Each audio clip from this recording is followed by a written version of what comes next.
إنك محق تماما. فكل شيء بلا معنى، لا أحلامك ولا أمانيك التي تريد، ولا حتى العيشة الهنية التي كنت تعيشها، فكلها سيان إذا مزقتك الصخور. كلنا سنموت يوما ما. هل يعني هذا أن الحياة بلا معنى؟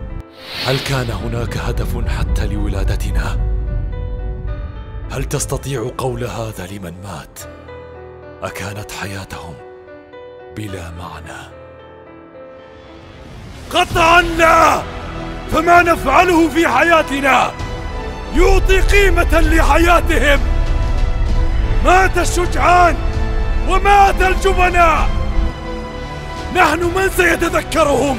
من بقي على قيد الحياة، ونحن سنموت وكلنا ثقة بأن من سيخلفنا سيجد معنى لحياته.